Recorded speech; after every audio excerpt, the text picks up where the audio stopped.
is Terry Bradshaw, quarterback, Pittsburgh Steelers. It's 7:15. There's a new home run champion of all time, and it's Henry Aaron. This is baseball, Major League Baseball. And this is ABC's Monday Night Baseball, live from Fenway Park in Boston, Massachusetts. Looking. He's under the gun. He's fired. He throws. It is.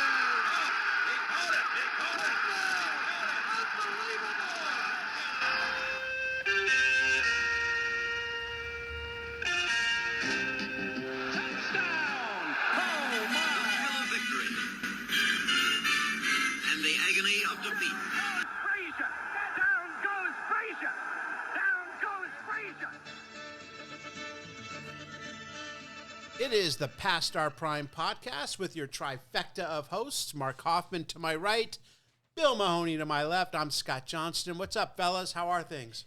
Excelente. Good. Does that mean I'm your right-hand man? That is. Today it does, Mark. And I can, yes. Yes. Isn't it called a left-handed compliment? That's a left-handed compliment, yeah, right? There you go. Right. There you go. Yeah, today you look good, Bill. Yeah, thank you. Yeah, thanks. To hell with you. Yes, What that's about- Marky's your right hand. What about man. yesterday? No. I had a great day. I woke up. When we taping this, there's a big fire in Malibu, which is not too far from me. And then my cat apparently went outside and got sprayed by a skunk. So a really good start. Yes. Nice. Hey, whenever that happens, I always say to my kids, I'm like, well, you didn't get in a car wreck. That's right. There's always a positive. Right, There's right. always a silver lining. This is the Sportsman of the Year issue. Bill, let's take out the drama right away. Who is the 1974 SI Man of the Year? Terry Ruskowski of the Kings. Unbelievable. I That's a didn't good see that pick. one coming. That was a really good pick. Muhammad Ali. Yeah. Can't really argue Two with that amazing one. fights Two- in the whole year.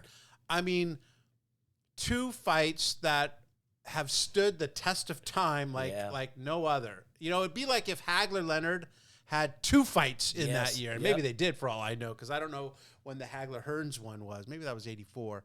But, he beats Joe Frazier at Madison Square Garden in their rematch to regain his stature. And he beat George Foreman in Africa to regain the heavyweight championship of the world. Two of the biggest fights in boxing history. We'll have more on Muhammad Ali a little later when a good and dear friend of his joins us, one of the all-time great women's basketball players. There's no denying that, Nancy Lieberman, who was, I remember when, Bill, you first mentioned this a few months ago. Hey, did you know that Nancy Lieberman was really good friends with Muhammad Ali? I was like, boy, she'd be a great guest to get for the SI Sportsman of the Year, and she will fill that role today. So looking forward to that. To me, there were two other huge stories this year, and maybe two other guys who could have gotten the award. Mark, you mentioned one of them a couple episodes back. Do you remember who? Hank Aaron. Yeah, Hank. He did a little something in 1974. Whose record did he break? Could it have been Babe Ruth? Right. The Babe. That was talking about breaking a glass ceiling, Oh, for sure. Because he not only broke Ruth's record, but here is this black man in a south town like Atlanta. And Aaron had reservations even when they moved the franchise from Milwaukee to Atlanta going there. And, the death threats and the stuff that he got, because there was a lot of prejudice there in Atlanta, even in the 70s. That's a real monumental thing he achieved, and not just in terms of baseball. But Absolutely, right? When you talk about maybe the biggest record in all of sports, the home run record. Yep. Certainly it was then.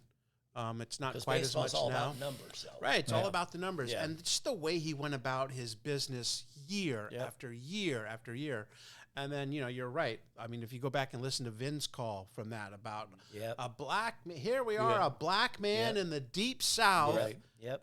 All he went through, just a great, great moment. But you also, what we didn't say, or not we should say, is he was also a great man. He wasn't bitter. Absolutely. He wasn't one of those guys that things had happened and he was just, angry. No. He was open with everybody. Yeah. So he really did represent baseball and that home run record as high as it could be, be achieved. No question. Billy, you got another one? I'd just say, just Gordie Howe. He led the league in scoring, NHL in scoring in 54. This is 74. He was a WHA MVP. Here's a guy, and he still kept playing because he didn't, I don't think 1980 was his last year. So he still had 6 more years. He played it into his 50s. So just that alone, in terms of how many decades he went through and played, he would have been a good honor for the and Sportsman of the Year. not only that, to play that long is one thing. Yeah. But he was so physical. Yeah, he was. It wasn't like he was backing down and not trying. No, he was mixing it up until the very end. Yeah, but that's not saying anything about Wayne Gretzky, who did do a lot of perimeter stuff. Gordie Howe was his own protector. Oh, for sure. There was no Dave Semenko. What they call the Gordie Howe trifecta? The a goal. An assist and a fight, is yeah, it? Yeah, I think it was. Yeah. That's a hat trick. That's the hat trick, right. And remember, I know we'll talk about this in another show, but remember when we talked to Chuck Catan and Chuck Caton, and he said when he met Gordie Howe gave him a forearm shiver to his face. Yeah. That's when you meet a guy. That's when you know this guy is different. This guy's different than everyone else you're going to meet. Yeah. I got one that I think you could make a case for North Carolina State's David Thompson. Yeah. Now, I know Thompson doesn't really compare with Ali or Hank for this year, but he was a generational talent. And NC State ending UCLA's 7-year reign in college basketball was a huge story. And it wasn't, like Ali's was 2 fights, right? So it was basically 2 nights. But, I mean, UCLA had won for 7 years in a row. And to have this team, so it really is kind of more, maybe you give it to the whole team, I don't know. But Thompson was a spectacular player. So I just thought that was a possibility. Well, if it was a different year and you didn't have the Ali and the Aaron thing, then he could get consideration. Right. But I just think no. I think the closest. I think Aaron definitely. Frankly, if I'd been SI, I would have split it. I would have given it to both of them. I think they've done that in the past. They have. I don't know about in the past, but since then, they definitely have. When I say past, I mean 74 right. I actually, if I had to pick, would pick Aaron. Yeah. As much as I love Ali, although, once again, Ali hadn't fought for so long and had the title stripped from him. You can make an argument for both of them, no question about it. But also with David Thompson, you're saying he bounced off his head in a game. So to actually be able to come back and to do what he did, just, Yeah. All right, it's December 23rd, 2 days before Christmas and Hanukkah, and once again, SI starts with Shop Walk to discuss gifts. Calendars is the focus. So that leads me to this. As a kid, do you guys have a favorite gift that you asked for and either got or didn't get? Billy, something jumps out Oh, right gosh, away? yes. Yeah. I wanted back in like 1976, they had an Evil Knievel jumper. So you had to pump this little thing, and he was on like a little ladder, and he it didn't work that great, but I loved it. I mean, I remember there was a bunch of gifts. I took that, opened it, and ran out to the street. I loved it. Oh, that was my favorite thing. Evil Knievel, jumper. Whatever the name of it was. I can picture the commercial. Yeah, and it was so cool.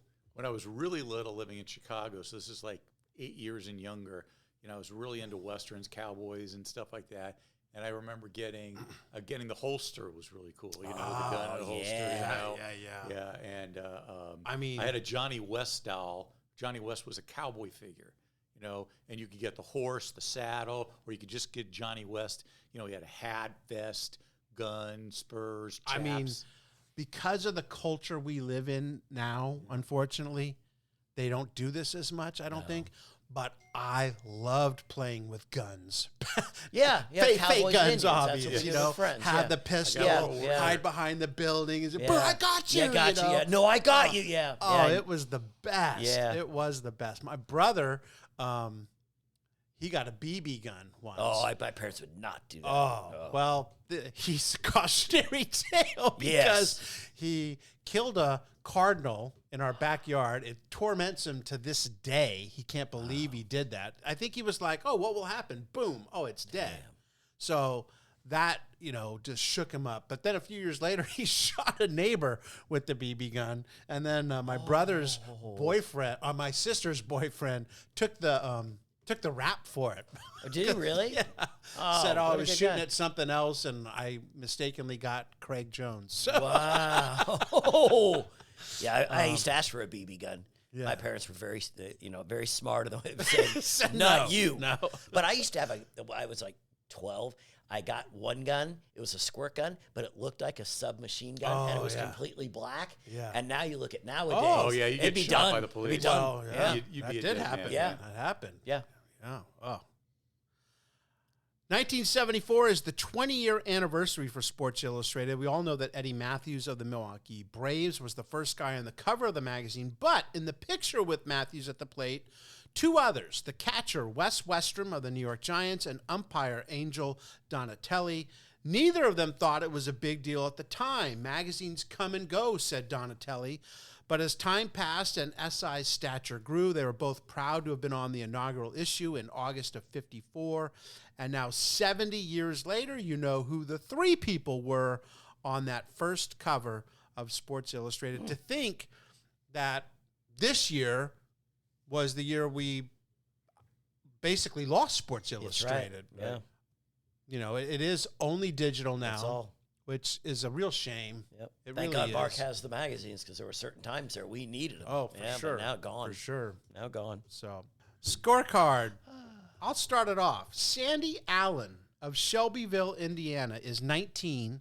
She weighs 421 pounds, wears size 16 EEE shoes, likes basketball and volleyball, and oh yes, she stands 7 feet 5.5 inches.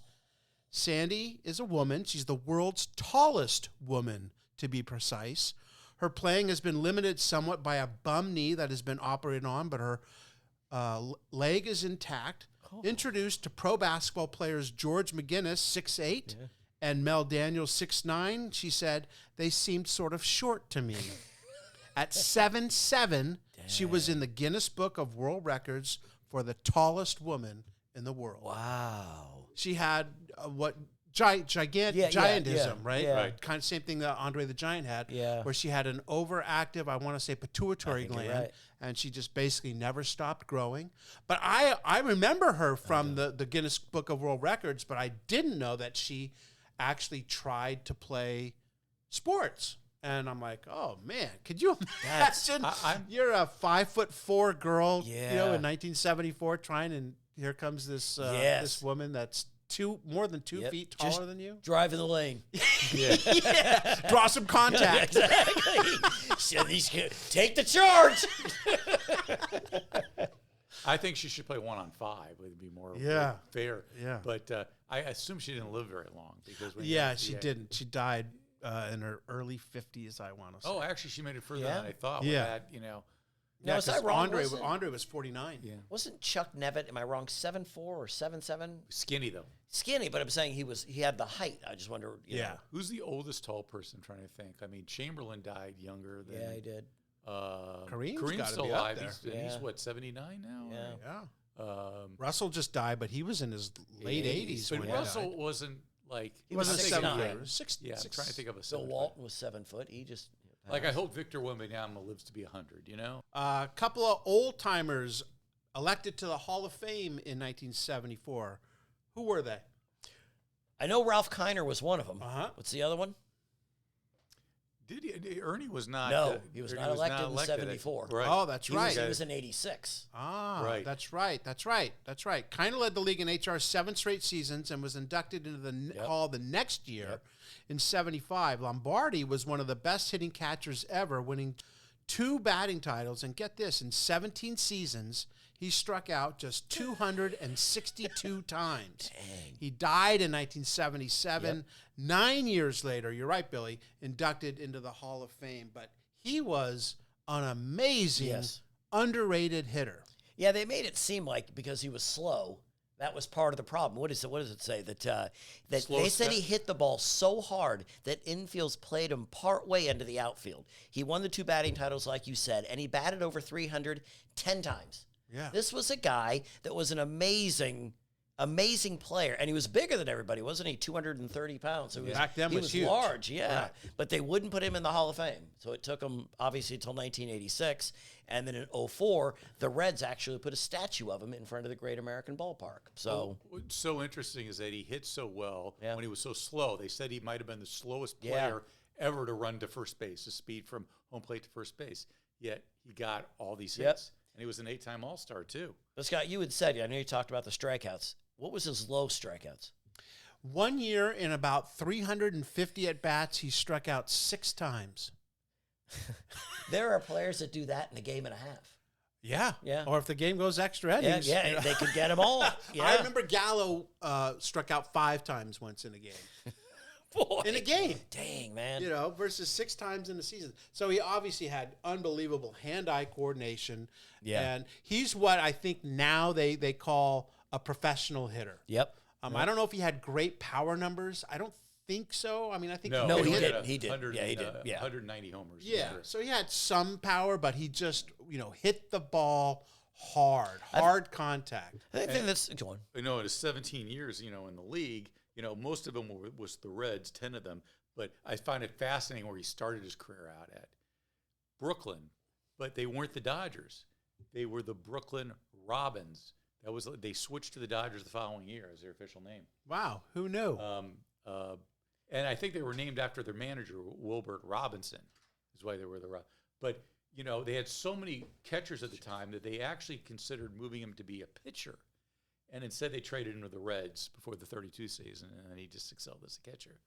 But but slowest man to first base, that would be my title. But I just remember when Joe Mauer was elected to the Hall of Fame. It was a big deal. He won batting titles. He's a catcher. If you look at Lombardi and Mauer's stats side by side, they're almost identical. Mauer beats him in doubles. Lombardi gets him in home runs and RBI. I just thought, why was he being kept out? Maybe it's I don't want to say Tommy John type deal, but here's a guy that obviously knew how to hit, knew how to play the game, and he couldn't get in. But 50 years later, or 40-something, 48 years later, when Mauer gets in, it was like, oh, my God, he's easily first ballot. Right. How things have changed. I love one of his nicknames, Schnoz. Yeah. I assume he had a he big did. I nose. saw the picture. He wasn't like the best looking guy in the world. No, he was wasn't. like- That was a big thing. I guess having a big nose was the back in the day you could say that. It's Buffalo, but that's no shuffle. It was supposed to be a rebuilding year for the Knicks, which is now in its 50th year of rebuilding. But that's another story. A bunch of kids, along with Walt Frazier, had New York with the second best record in the conference behind only Buffalo. And in a 2-game series with the Braves, Buffalo took both games. Braves head coach Jack Ramsey said his team was being overlooked. Come on, my people are doing something. I heard that Bob McAdoo was disturbed when he picked up Sports Illustrated and saw Rick Barry on the cover. Billy, he was not happy about not being on the cover of Sports Illustrated. No, so he went on to win the MVP of the league. Yep. He averaged 34 points, 14 rebounds. Rick Barry, though, he won the title. He did. He did. He won the MVP of the NBA Finals. There you go. But that so was the- McAdoo just be pissed off at that, too. That was the glory year of the Braves. They made the playoffs Yeah. that year and the next season, Yep. and they used to love those light blue uniforms they wore. You know, Di Gregorio and Randy Smith.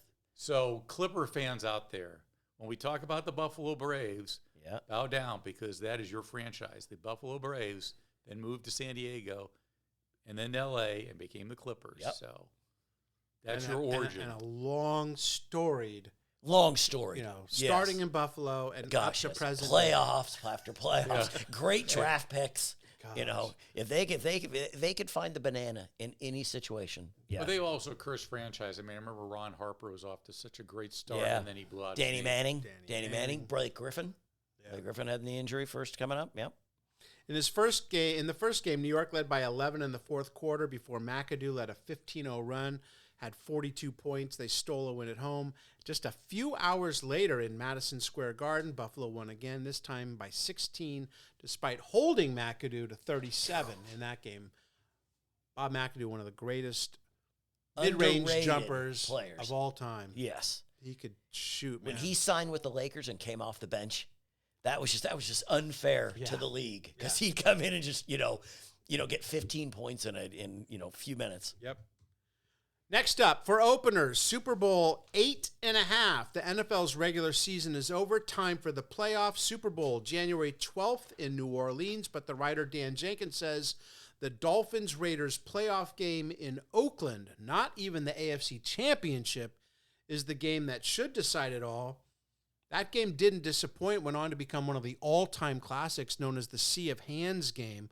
But did the winner go on to win it all? Pittsburgh might have something to say about that.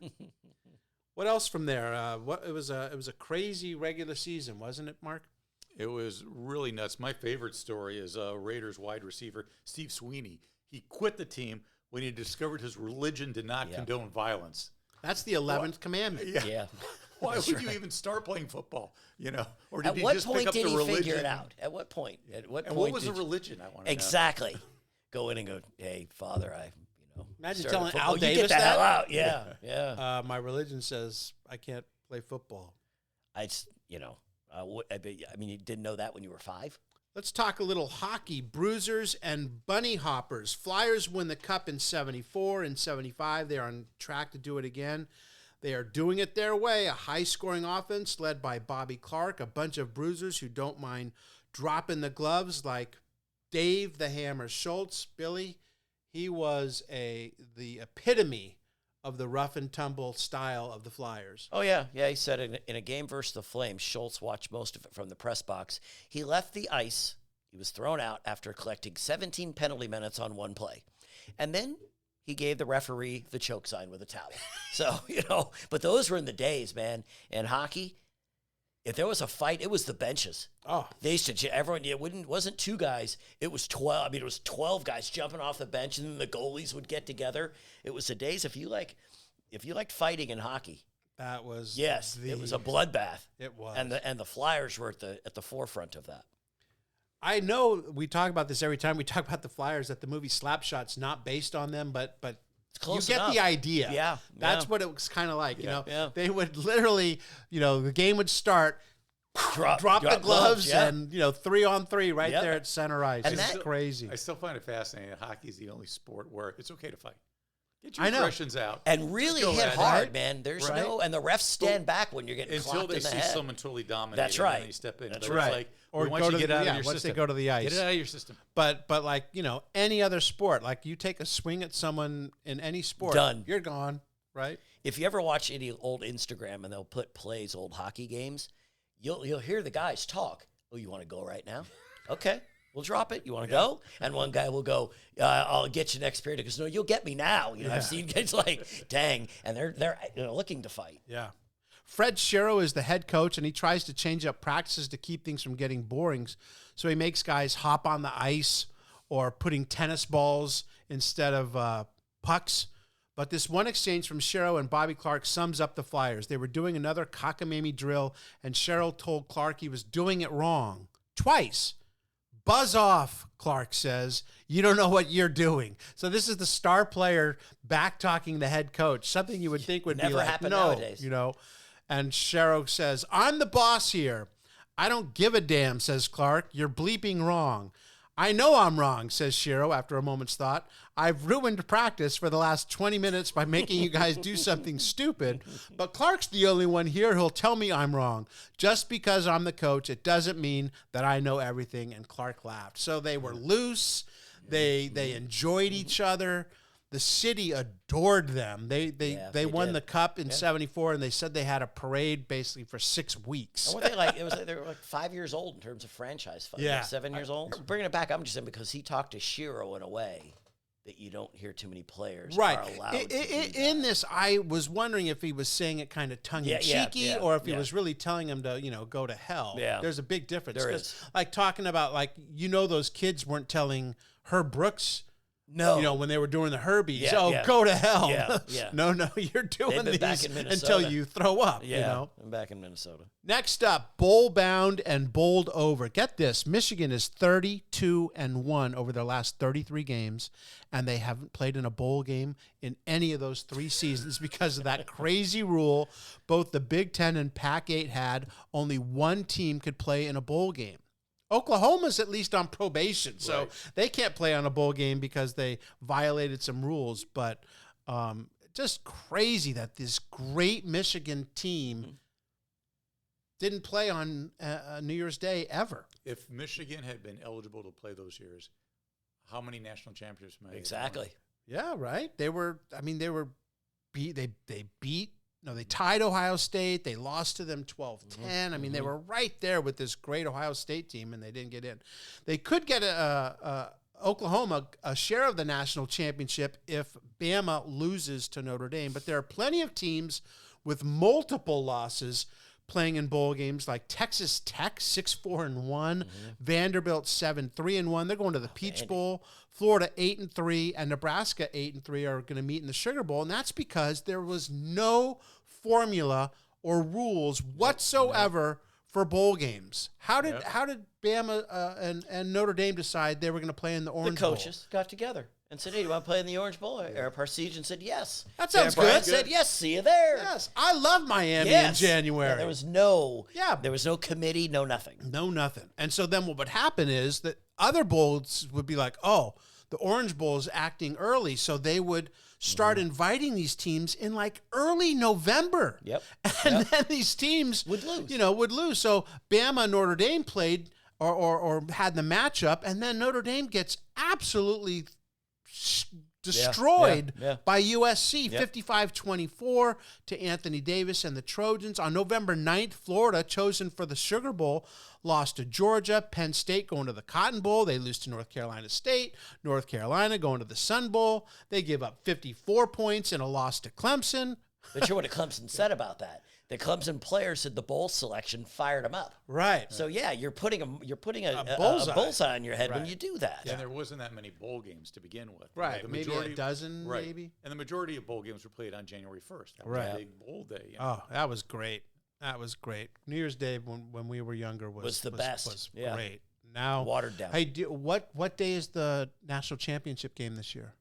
It's in January 15th or something? Yeah, right. 7th. It might be later. It's probably the week. That's my point. Between the Super Bowl. You have no one idea. knows. You know what it was? What was the national championship game in 1986? Wasn't it July 1st or January 1st? January 1st. Yeah.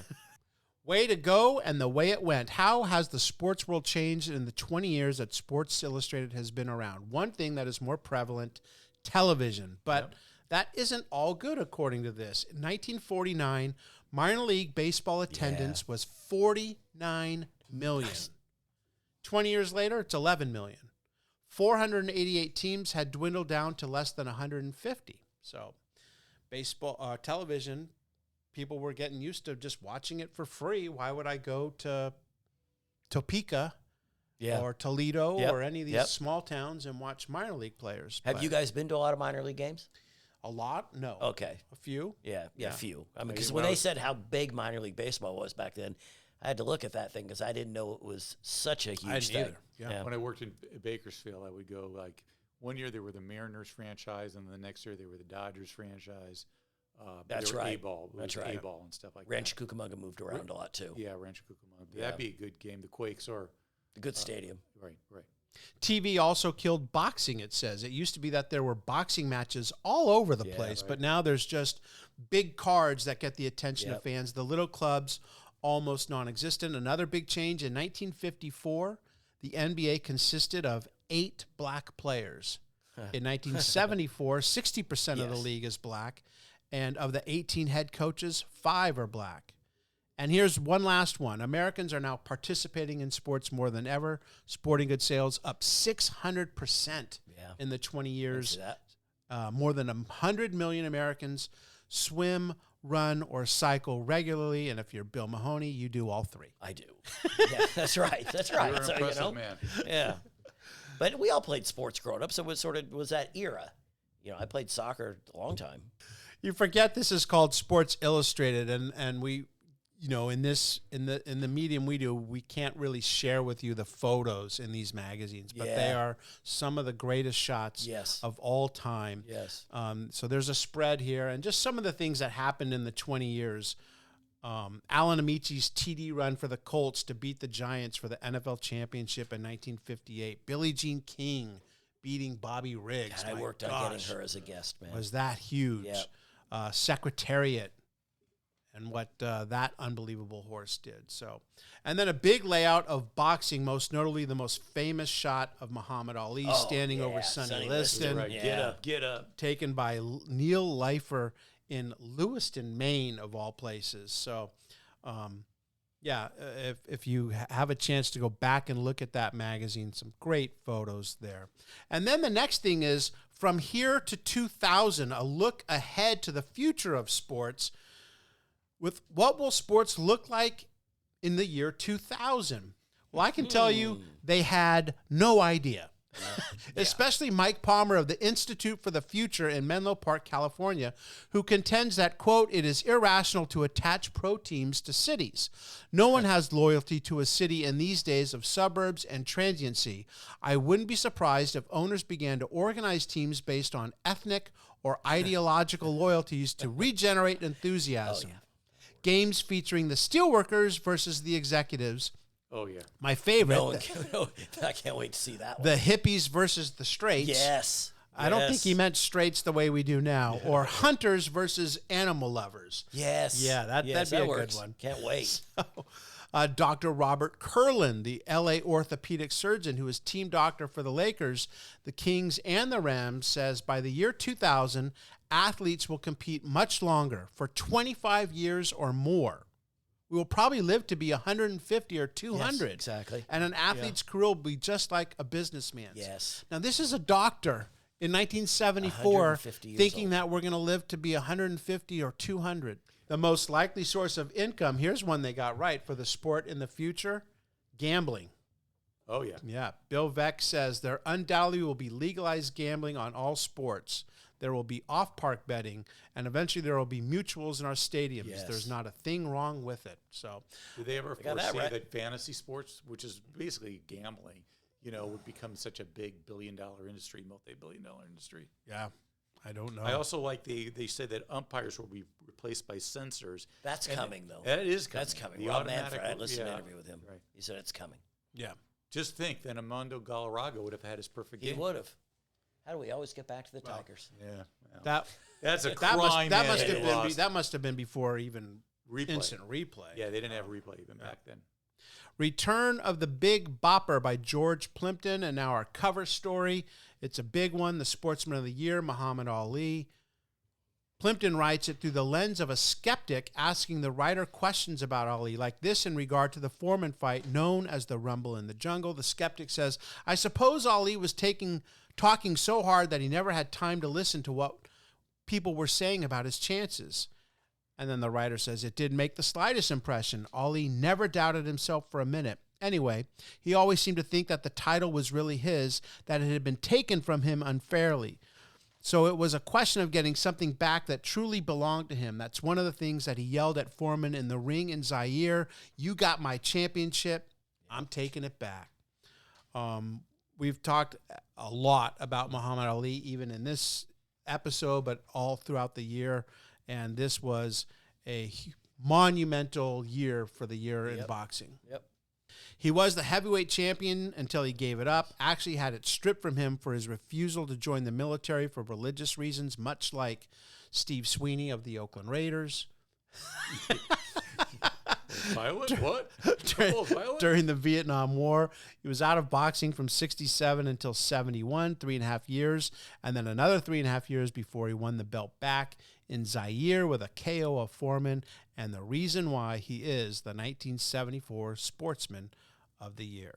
Now, of course, when talking about influential and impactful people of the 20th century, Muhammad Ali is right up there with everyone. And we wanted to talk to someone who was both influenced and impacted by this man and came to be one of his dearest friends. Nancy Lieberman, the phenomenal hoops player from New York City. When talking about the Mount Rushmore of women's basketball players, Nancy is without a doubt on that mountain. When it comes to basketball, she's done it all. I don't have time to go through her resume. Trust me about that. A member of the Pro Basketball Hall of Fame and a dear friend of Muhammad Ali. You can tell because I've mentioned his name like 3 times, and each time she smiles. Nancy, thanks for coming on the Past Our Prime podcast to talk about your relationship with the greatest. Yeah, he's pretty special to me, as you just alluded to. You know, anytime you have a hero at 10 and then you get to meet your hero at 21 and you're doing an appearance, you're both the headline athletes together at the New York Stock Exchange in New York, December of 1979, after Old Dominion had won our first national championship, player of the year in college basketball. And here I am with my hero. Got a chance to spend time with him, go back to the hotel. He gave me about 4 hours at the plaza with my mom, my best friend, but he was teaching me about life, love. He was teaching me about racism, philanthropy, business, how to be an everyday champion. And, you know, I think the best part with really changed everything for us is he goes, Nancy, God made you special. And I went, you know God too? You know everybody. That is so cool. Like, what is he like? Is he nice? And right after that, he looked at my mother and said, Mama, I'm going to need your landline and your physical address because I cannot let this girl out on the streets by herself. Wow. And 37 years later, you know, those last 15 or so years, I was sitting with him at the house, in his house in Phoenix. Lonnie would call me up, Lonnie Ali, and say, baby, can you come to Phoenix? He'd like to see you. I'd hop a plane, sit there, hold his hand, feed him, wipe his face, put his little bib on when he, you know, because he had Parkinson's, watch, you know, basketball together, talk. He liked to do little magic tricks. And just actually just sit there and tell him how much I love him and how much I appreciate him. He did for me. He goes, you're the greatest. I go, there's only one right here. It's you.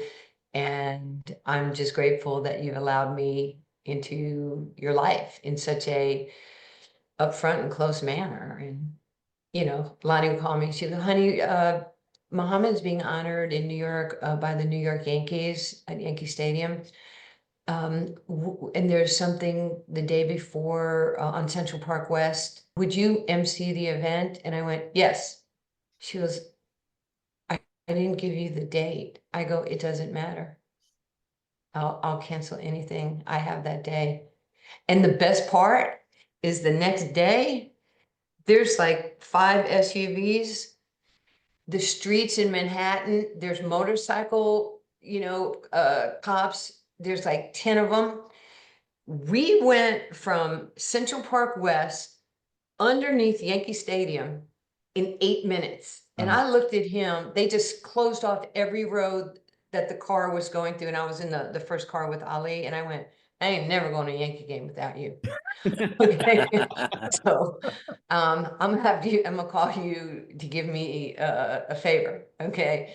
So we had similar personalities, I believe, because we were always, you know, fun and funny and joking and, you know, a little sarcastic. And it was great. And I will say this to finish the Ali thing. So we go to the funeral. I was coaching in Sacramento. And I fly to Louisville. And like Billy Crystal's there and people, you know, friends. And so I slide in to my row and there's a gentleman. He goes, hi, I am King Hussein. I might be screwing up his name, from Morocco. And I go, hi, I'm a king too. And he goes, you can, and I go, Nancy Lieberman, I'm a king. And he goes, you cannot be a king. You can be a queen. No, sir. In all due respect, I'm a king. And he just starts looking at me. And the guy sitting next to me is just laughing. He goes, she's a king. How can you be a king? I go, Sacramento Kings. So yeah, that's how the funeral went for me. 1974, Ali beats Frazier and Foreman. He's the Sports Illustrated Man of the Year. That's 50 years ago. And not quite then, but you know, around then, you're this teenage kid and you hear his voice on TV and you are immediately drawn to him. Why? Because probably I didn't really notice at the time, because I was broken in my childhood, you know, from not having a father or food, a lot of food or heat or electricity. Kids making fun of me because why are you out here playing with boys? Why are you playing with black kids in the park? You know, a little redheaded Jewish kid and girl, and people were profiling me, bullying me. I was getting in fist fights every single day. And my mom is like, Nancy, you can't fight everybody. I'm like, they make fun of me and it doesn't make me feel good. So when I heard him on TV, I'm the greatest of all time. I beat Joe Frazier like I beat George Foreman, like I beat Sonny Liston back in 1964. I'm the greatest of all times. I was like, who is this? And I went right to the kitchen and I looked at my mom. I'm in the threshold of the doorway and I go, I'm going to be the greatest of all times. And she goes, why are you talking like that? I don't know, but I'm going to knock you out. She goes, I'm your mother. I'm okay. Then I'll knock him out. She goes, that's your brother. I said, well, he's in trouble because I'm going to knock him out. And then I ran in my room, closed the door and cried. No clinical reason for the accent or anything, but this guy just moved me. And I followed his whole career. I studied who Muhammad Ali was, you know, Wide World of Sports with Howard Cosell, library. I go to college, we win the championship, and that fateful day, I was asked to go to New York. And I had no clue. We're going up the escalator at the New York Stock Exchange, and I'm kind of full of crap. I'm Nancy Lieberman and, you know, hiding behind, you know, who I was. And I say, so who's the other athlete with me? And he goes, yeah, we're going in the green room. I said, well, who's the other athlete? And he just says, it's you and Muhammad Ali. When that door opened, I couldn't breathe. Could not breathe. And it was just like, you got to be kidding me. My heart was banging and he asked me to come over. We started talking and, you know, he goes, your mom says you're great. I'm like, oh no, your mom says you're good. I go, no, Mr. Muhammad, I'm not great. I'm the greatest of all times. And he says, there's two of us? I go, yeah, Mr. Muhammad, I beat people up all the time. You'd be so proud of me. And he goes, Nancy, I'm going to ask you to stop fighting. I said, you fight? He goes, I get paid to fight. And he recognized that I was damaged. And that's when he invited me and my mom and my best friend Barbara to go back to the plaza.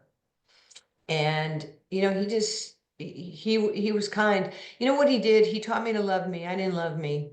And, you know, I decided long ago never to walk in anyone's shadow. If I fail, if I succeed, at least I'll live as I believe. No matter what they take from me, they can't take away my dignity. Because the greatest love of all is inside of me. I didn't love me. And he taught me to love me. And he recognized that I was so overly aggressive to hide. You know, it's like a dog that barks. You know, I was just trying to scare you because I didn't want you to see who I really was. And so many people had looked up to me from the Olympics in 75, the Pan Ams in 74. And I didn't want to disappoint anybody and tell them I wasn't what they thought I was. You know, so it's amazing how you get through life and you become over time so comfortable with who you are and what you are. And everything. Even today, I try to please him. I want him to be so proud of me for what I've done in my career. You know, like Billie Jean, you know, she'll say to me, you know, Butte, we did it. You know, at 22, I told you, you know, this is what we were going to have to do as women in this world. I was like 22 at the French Open. I had no clue what I was doing. And she was Billie Jean King. And here we are, you know, 40 something years later. I clearly know who I am, what I am, and what I'm supposed to be doing in this world. I don't need to be the greatest of all time, to be quite honest. I did my job. I did my job well. My job is to now make sure that I'm applauding, that I'm celebrating, not tolerating this next generation of incredible women, that they know I'm there, that they know I'm on their side, that I appreciate them. I'm not jealous of them.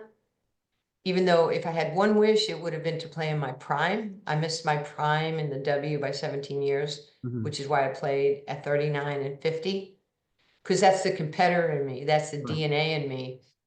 And, I used to joke with Ali, I came out of retirement more than you, and he'd give me the lip.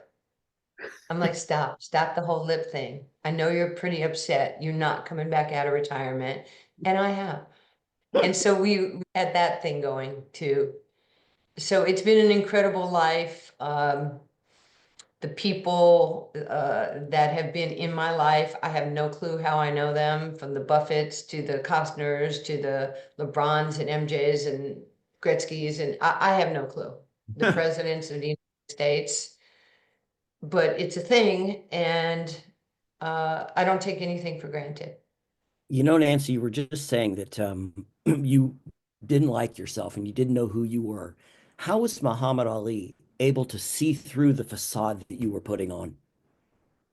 Boy, that's a question for him, because, one thing he did say to me is, a lot of people don't understand what hurts a person of color, what hurts them on the inside. Like if you're too dark, people are afraid of you. If you're not, you might be maligned by your own people, because you could be mulatto, you could be light-skinned, there's so much going on. And he could hear me, and he would ask me questions about my family, or he was so intuitive.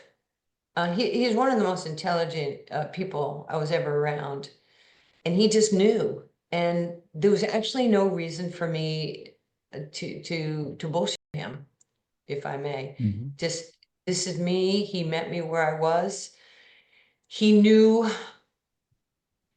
that I would go on to do something special. I had no clue. He knew I was going to coach in the NBA before I was going to coach in the NBA. He knew he just knew. I remember Vlade in 2016, I believe it was, Vlade called me and it's like, the Kings are going to hire you. And I was in a gym, and I called Muhammad and Lonnie. I said, Lonnie, is Muhammad there? She goes, yeah. I said, can you put him on speaker? And I said, I just got hired by the Sacramento Kings as an assistant. And she's like, he knew it. He knew it. Actually acting like he's shooting baskets. And I'm like, he can't shoot baskets. Muhammad, stop. And she goes, you too. And she goes, we're going to be at your first game in Phoenix. And they were. And I remember like Rondo and DeMarcus and Rudy Gay. I'm just a lowly assistant. And they put him in a suite, like right behind our bench. And I, trying to be like real serious. And I turned around and I was like, I'm waving to him. And then somebody goes, the champ is here. They said, why is the champ here? And Rondo goes, oh, that's coach's friend. So that gave me great street cred. Yeah, true. And he took pictures, with everybody, and he was great. Ali inspired so many people, including yourself. Did he ever convey to you like what inspired him?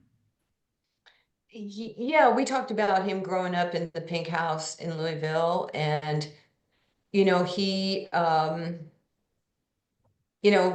has his own story, but the stolen bicycle, I think it was Joe Martin, the police officer, that taught him, don't get mad, get back at people, and you can do it this way. And then he realized he could do so many things. I mean, just because he was so great, it cut through racism, and he knew that he could help people. I'd never seen anybody so magnanimous and so, giving. And the other thing that I learned is nobody loved Muhammad Ali more than Muhammad Ali, because he knew what he could do, being who he was. Driving and these are stories that I do know firsthand. They're in Manhattan years ago. He's the champion. He's in a limo. It's cold, like in Rocky, there's guys on the street corner, Sure. Or the garbage can with the fire. And he says to the limo driver, stop the limousine, somewhere in Harlem. And the guy goes, sir, we can't stop here. He goes, stop the limousine. He goes, stop, it's cold. And he gets out. He doesn't, he goes out there. He's chopping it up with the guys in front of the garbage can for like 30 minutes. and just talking to people on the street. That's why he was the people's champ. He cared about you. And if I'm telling you one story, he's done this 1,000 times. You know, everybody has their Ali story about how nice he was or how kind he was. And, you know, think about the people in the 60s, right, that hated him, right? That they were Joe Frazier's fans, not Muhammad Ali's fans, because, you know, most white people like Joe, and everybody wanted to shut up the Louisville Lip because he was brash and he was confident.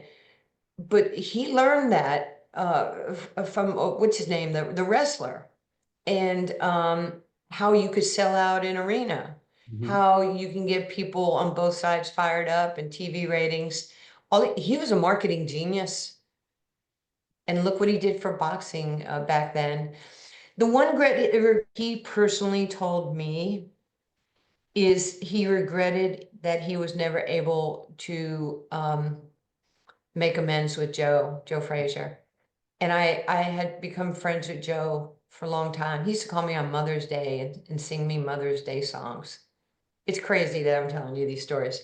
And so I said, Joe, Muhammad is so sorry. He is so sorry what happened, the Thriller in Manila and, you know, the punch in the little, because, you know, he goes, Nancy, I can't forgive him because it hurt, you know, Marvis, it hurt my kids, and they had to deal with the fallout in school, and it really scarred them. And he was, and I tried so hard in my own way and probably shouldn't have been involved, but I knew how sincere Ali was to try and mend that relationship, because actually Joe was very good to him when he was exiled. He put him up, he gave him money, gave him a car to drive, let him box. So that hurt him. In those later years when you were with Muhammad and he couldn't speak because of the Parkinson's and stuff, could you still, though, see his personality? Could you still see the old Muhammad inside of him, even though he couldn't talk? Well, you know, I once told a guy in Phoenix who did a lot with, really started a fight night, you know, the big fundraiser for Parkinson's and for Ali. And I was telling him one day, I said, he goes, hey, you know, how's your day? I said, good. I was with the Alis. And he goes, how's Muhammad? I said, he was really good. You know, I showed him pictures of my son and we were talking. And he goes, do not lie. I went, what are you talking about? He doesn't talk. I said, well, Jimmy, I talked to him this morning in the house, in the kitchen. You are lying. This is a really nice Christian guy. I go, say what you want, but I'm not lying. Because Jimmy, I get there before he takes his meds. I was there at like 9:30 this morning. And I showed him a picture of my son, TJ. And I said, Muhammad, this is my son, TJ. I said, he goes, he's good looking. And I said, like his mother or his father? And I smiled. Like his mother. I said, good answer. Okay, I will feed you. And, you know, it wasn't like full on like you and I right now, but he was talking to me. And because, and Mr. A, he talked to who he wanted to talk to. And if he didn't want to talk to you, he did not. Mm-hmm. And I am so grateful that he did. And I was aware if I was coming over to the house that I would have to come early before he took his meds. So again, I'm grateful. Yeah, I'm sorry. I'll go back a second. I'm gonna go back to 74. You talked a little bit about Frazier, and then he fought Foreman in that same year. Was there ever a time that either you asked or he talked to you about the fight with Foreman and how it was just a wonderful event for him, wonderful fight for him? Honestly, we never talked about it, but it was really kind of cool. This is amazing. So at my Dream Ball Gala for my charity, where we've honored Billy Crystal, Winona, Toby Keith, Ice, you know, for 13 years. So we honored Lonnie and Muhammad. Muhammad had passed. And I called Sugar Ray Leonard, who was my Olympic teammate in 76. Mm-hmm. And then through some working hard, I got George Foreman's number. And I called him. I said, George, we're honoring Muhammad Ali. Would you come to Dallas? He's up in Houston. Well, Lonnie Ali, George Foreman, and Sugar Ray Leonard were on stage in these chairs, and we were asking them questions. And so it might have been, I don't know if it might have been Jay Harris from ESPN who was hosting. And he said, so George, I mean, everybody gave their Ali story. He goes, George, like, what's your best story? Like, what don't we know about you and Muhammad Ali? And he just smiles and he says, well, we're in Kinshasa, right? In Zaire. And I never got a chance to say congratulations to Ali. I never got to say, because by the time I went back to the locker room, he was gone. And the follow-up was, why? He said, because I was on the mat and the referee was going, 8, 9, 10, it's over. And he said, by the time I woke up, he goes, Muhammad was gone. And I was really upset that I didn't get to tell him, congratulations, champ. So a great story is the other day, I stay in touch with Mia Ali, and I'm friends with a lot of his daughters. And so Mia and I are probably the closest. Layla and I are really good friends. So she goes, Nancy, I'm going to Houston Tuesday of this week. And I go, what are you doing in Houston? Come by Dallas. She goes, it's the 50-year anniversary of the fight. And George Foreman Jr., and I guess all the kids were named George, she's very close with George Foreman Jr., and they had a big thing in Houston where they've got all the Ali kids, or as many could make it, and George Foreman kids, to show that there was this love and this respect and this kindness, and the families are not mad at each other. They love each other. Isn't that amazing? Yeah. And George, who has been sick, I don't know if you know this, but he's been sick. They almost lost him a few times. He was there. It was like his first public appearance in forever. And George Jr. was like, can you come out there? I said, I just had surgery. I'm not going to be able to get on a plane, whatnot. And I said, just send me pictures and whatnot. But the kids worked together to bring the families together so they could show the world how much these guys loved and respected one another. I thought it gives me chills telling you this. Yeah, well, that's wonderful. Great to hear, because they're legends to us in the ring, and it's so great to see that they were legends together outside the ring as well. We're chatting with basketball legend and Hall of Famer Nancy Lieberman. And Nancy, the three of us have been around and able to talk with great athletes our entire adult lives, and we're thrilled to add you to that list now. But only a few have a presence about them, and none more so than Ali. I had the chance one time to be in the same room with him, and it just feels different. What was it like to see him in a room full of people? People were mesmerized. Grown men had tears in their eyes when they were around him, because he universally was loved and cared for, and people just wanted to touch him, or he couldn't talk or didn't talk. And I'd be sitting next to him sometimes at some of the events, not a lot, but some of the events, and people just was, champ, we love you, we love you, we love you. It could be Larry Fitzgerald, it could be the great,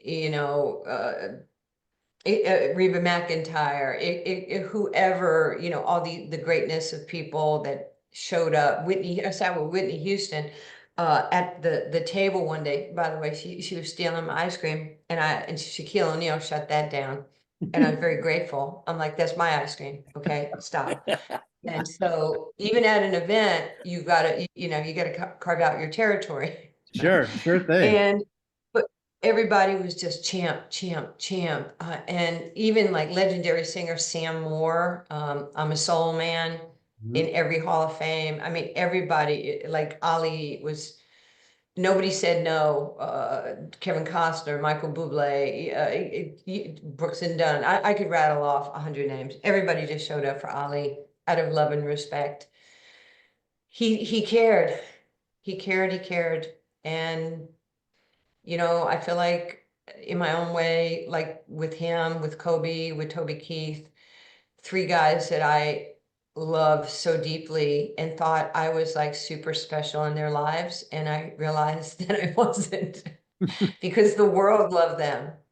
I was around Kobe all the time and talking to Kobe and texting with Kobe. And then I find out that he's friends with Ronaldo and Messi and tennis players. And I'm like, how does he know these? How do you have time to know people when you're spending so much time with like the basketball people like myself?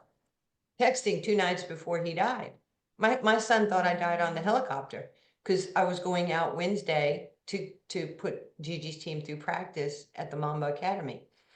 And I never had a chance to tell TJ I was going on Wednesday, but I wasn't this weekend. And so it's the same thing with Toby Keith. Toby Keith, my forever brother, 17 years, going up to Norman, playing golf, shooting hoops, going to concerts, sitting behind the stage. Nancy, here, drink this. There's a worm in here, sir. Yeah, just drink that. No, where's your wife? I'm telling her there's a bug in my juice. He goes, it's not juice. Okay, no. And I would pour it in a plant. He's like, did you just pour that in a plant? Yes. So, you know, just playing flag football, playing with Tobes at his house. And he comes up one day, he goes, let's play one-on-one. And I'm like, okay, let's do it. What are we playing for? Well, you beat me, I'll give you an autographed guitar. I beat you, you give me a autographed Hall of Fame basketball. So Trisha, his wife, walked by outside and I go, Trish, she goes, yes. I go, do you have a Sharpie? And she goes, yeah, for what? I go, Toby's gonna sign a guitar for me. And he goes, what? Yeah, no, I need 15 minutes to beat him. And then she comes back and she goes, how'd it go? I go, do you have a carry case so I don't scratch it on the airplane? He was so pissed. So I have fun with these people. I love them. I miss them. They're kind. They're loving. You can see it in your eyes and you can see it in the way you and hear it in your voice. How much to this day do you miss Muhammad Ali, your friend? Every day. Every day. Miss talking to him. Just miss the wisdom, the laughing, the joking, you know, with him.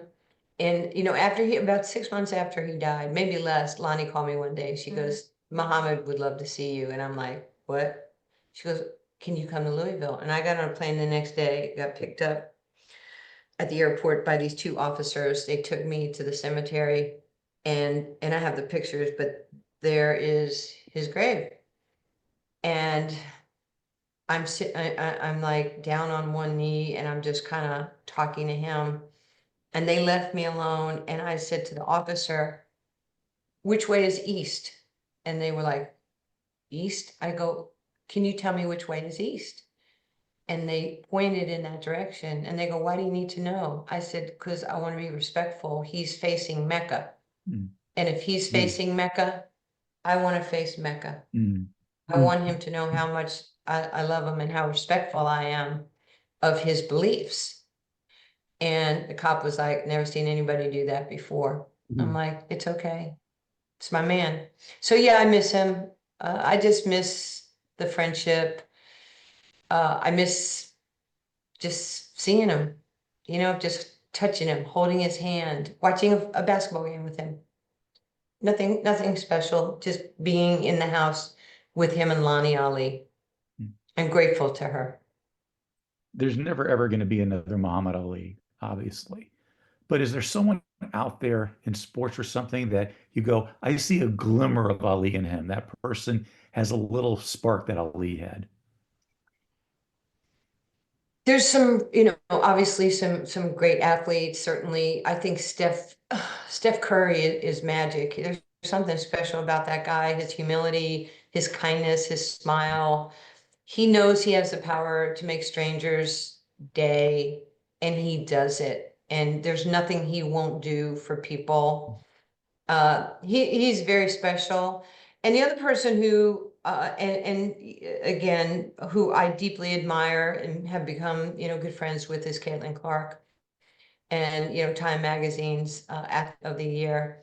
And I'm so proud of her because, again, so gifted, so young, just gets it, has a great sense of humor, tremendous confidence, overcomes the odds no matter what anybody says. She can just do her thing, willing to step out of her comfort zone and play, you know, in a LPGA, you know, what do they call it before their tournament? Celebrity Pro-Am. Pro-Am.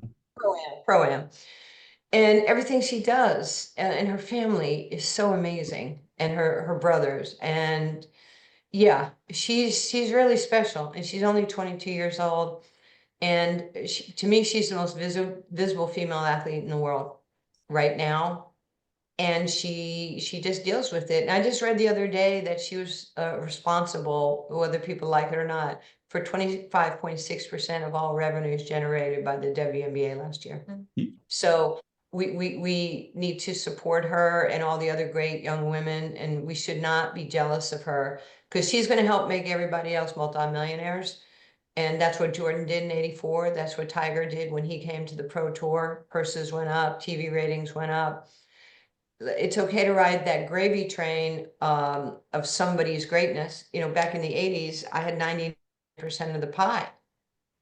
And, you know, I knew people were jealous or envious and like, I can't believe she's doing this or has endorsements or speaking or TV. And it's like, stop. Don't get mad at me that I'm working hard to be more than just a basketball player. I want everybody to be an entrepreneur.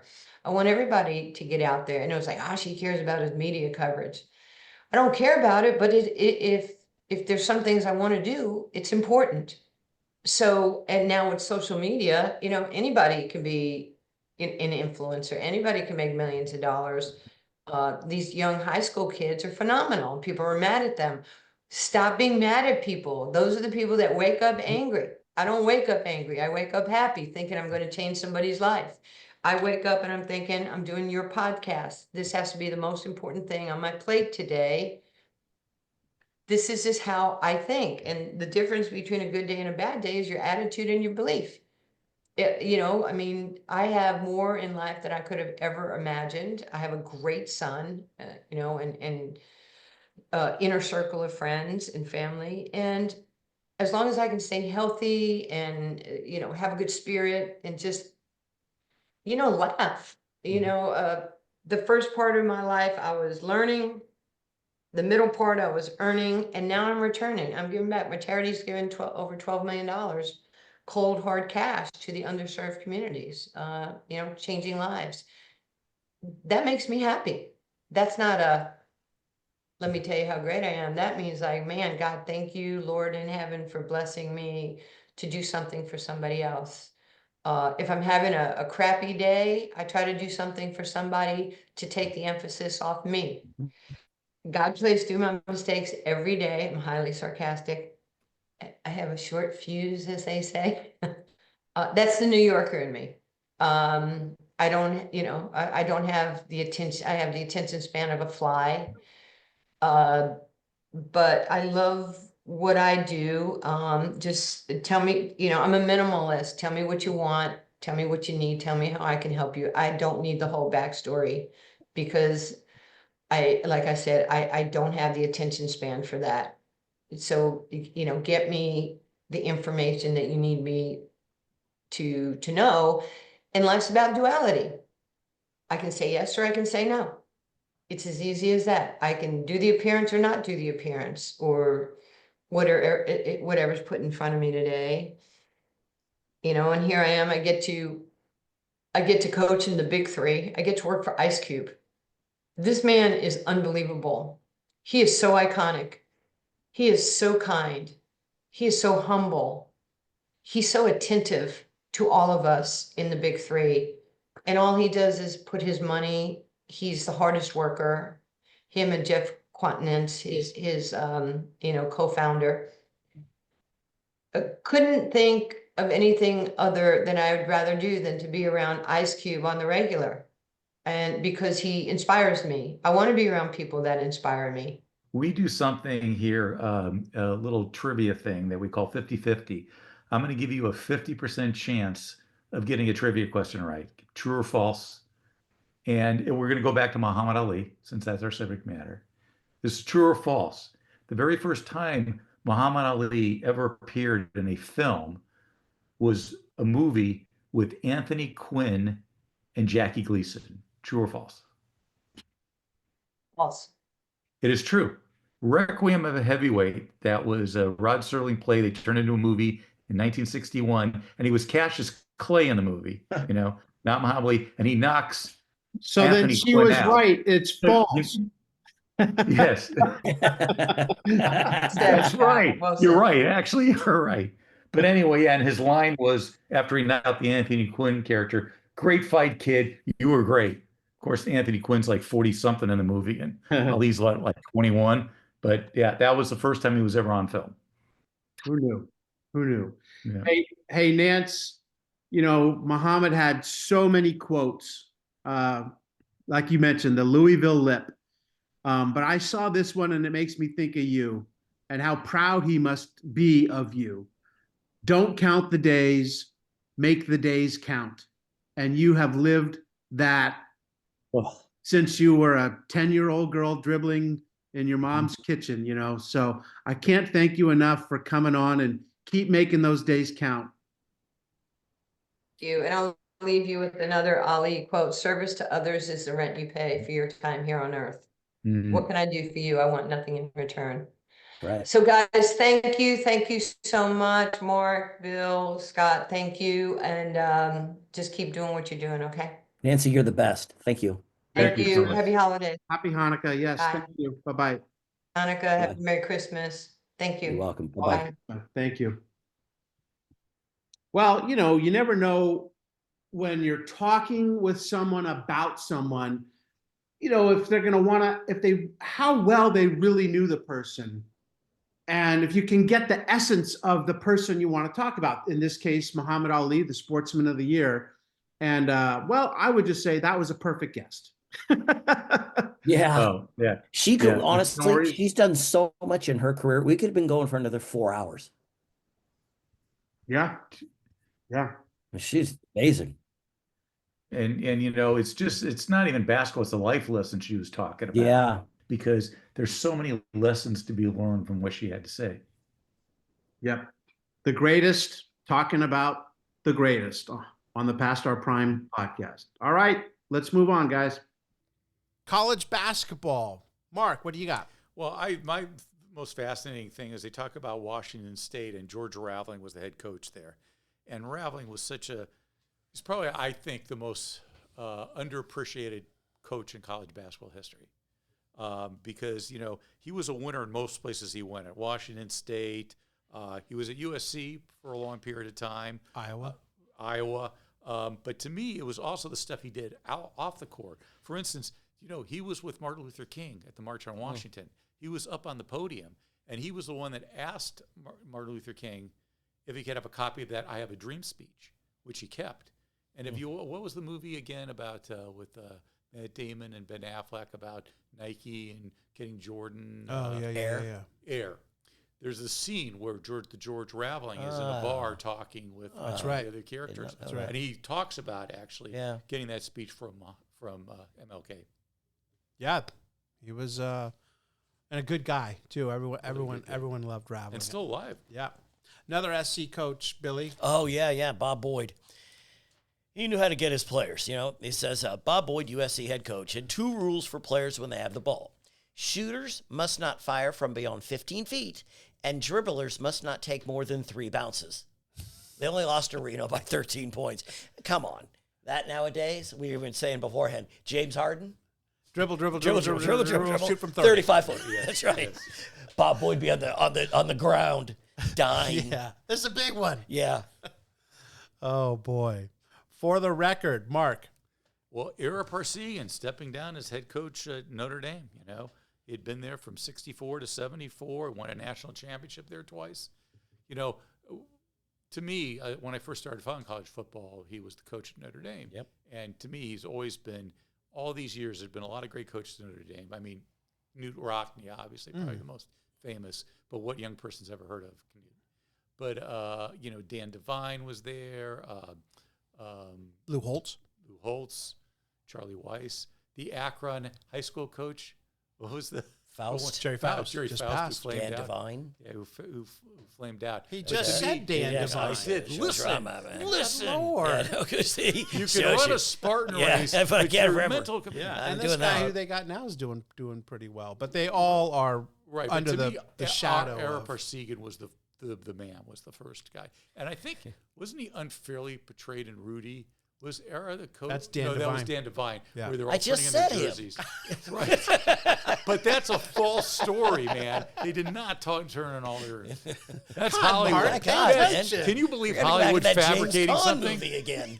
Hollywood fabricating something for a movie. Hard to believe.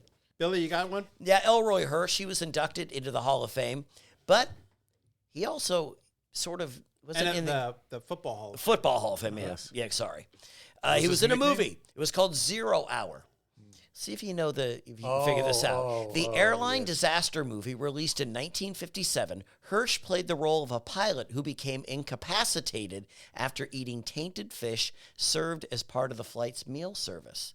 0 Hour was later used as the basis for the film Airplane, with Kareem Abdul-Jabbar playing the co-pilot. And they compare scenes, and it's really Is it hilarious really? because Yeah, I didn't know You go that. on YouTube, and they're like really similar. Really? But one is supposed to be a drama, and the other one is delivered as a drama Yeah. deadpan. Yeah. Like Leslie Nielsen deadpan lines, but they're so absurd. Can that, you land the they're plane comedic. in about an hour?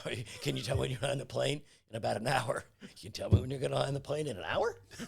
Surely you must be kidding. Just Stop calling me great weird. stuff. It's great stuff. Got to get him to a hospital. Why? What is it? It's a a big building, building the with lots of people, and pieces. it's just, Oh, God. But no, Data but Smith and Blue. Elroy Hirsch, I remember him for an episode of The Munsters, where the episode was actually Herman trying out for the Dodgers. So it was the whole episode was the Dodgers. Yeah. At the end, he was just destroying baseballs and stuff, so they couldn't use him. He'd destroy the league. And then he's at the park with his son Eddie, and he's kicking a football, and he kicks a football like 5 blocks away. And Elroy Hirsch, who I believe might have been the GM of the Rams at the time in the 60s, mid-60s, comes out and catches it and goes, "Where could that have come?" "Well, there's a park 5 blocks away." Oh my, so I just remember that episode. Could you imagine getting the call for you're going to make a trade with the Rams and like Crazy Legs on line Yes, one? right. That's right. That was just his about to say, nickname. yeah. Crazy Legs. Faces in the crowd. There's only one. There's a few of them, but one kind of stands out, Billy. Yes, B.J. Fowler. Speaking of That's Billy, right. That's right. Billy Sims, Heisman Trophy winner, eventually with Oklahoma. He's in high school at this shot, where he rushed for 7,728 yards in I have high school. 38 here. Okay, 38 then. That's fine. I probably hit Screw him the- out of 10 Yeah, yards. That's what I do. Well, 10 it was a holding. And then he rushed for 3,800 yards in college, won the Heisman, and then 5,100 yards in the pros. Unfortunately, his career was cut short by a knee injury in 1986.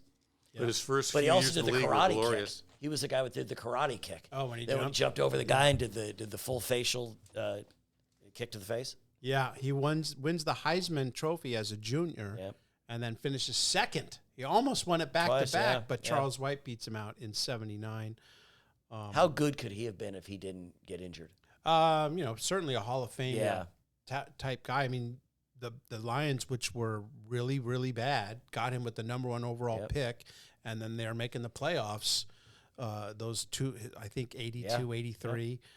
And then, he has a knee injury and tried to come back a few times, but they don't have the kind of Medical treatments. They can. that No. can And then get what year did someone Sanders back. come in then? Barry Sanders? Well, his 90 senior something? year was 88 Oh, okay. at Oklahoma So State. he was close. I mean, so he was close. It almost went from Sims to Sanders. That's not a bad, No. And then handoff Sanders there. retired early. Yes. But, look at Bo Jackson. What career would he have had? Yeah. And remember we talked to Bo about that. He goes, if he could do it all over again, he would have picked one sport. Wow. What he said when we were with the Which White one? Sox. I mean, to me, the thing about a Billy Sims is because, back then TV was really, I mean, you never saw the Lions. Yeah, because they were bad. Never. Because they were bad. Thanksgiving Day. You would see him that's play on right. Thanksgiving. That's right. He will forever be, 22 years old in my mind because he was just, and he had that big afro. And it was great. It was great. 19th hole, Bill. Okay. Greg Rinn. He's not happy. He said, Joe Jarvis failed to mention that Anthony Davis netted only 48 yards rushing against the Irish. Archie Griffin has rushed for more than 100 yards in 22 consecutive games. As a recount for the Heisman Trophy votes after the Rose Bowl, well, that would only make it unanimous. Well, that's not true. Where was Joe from? Do you know? No. Yeah, Columbus, Ohio. Yeah. I wonder we had a dog in this thing. Ohio State loses in that Rose Bowl, so that didn't help Archie, who didn't have a great game. No. And apparently Joe doesn't take into account kick returns, receiving, all those other things. That he kept running up and down the field. Yeah. Yes. Yeah. A little, Hey, I want to thank the great Nancy Lieberman for joining us today to talk about her friend Muhammad Ali. Truly a one-of-a-kind sports figure. Both of them. Yeah. So I guess that makes them two of a kind. Yeah. That we were lucky enough to have witnessed, and she was able to bring back to life for us. Next week, no issue, 12:30. They gave everyone at S-Side. There was no sports that week. None. Canceled. So we'll recap year one of the Past Our Prime podcast as we wrap up the 1974 year in sports. Until then, for Mark and Bill, I'm Scott, and we are Past Our Prime. Happy holidays, everybody. Merry Christmas and Happy Hanukkah. And Merry Christmas and, Dan Devine. Do you know that Hanukkah and Christmas fall on the same day now? They start on the same day, December 25th. Every year? Weird. No, just this year. Yeah. This year, it's very weird. And Hanukkah actually goes into 2025. Very weird. Another fun fact from Mark Hoffman. Thank you. Bye, everybody. So long.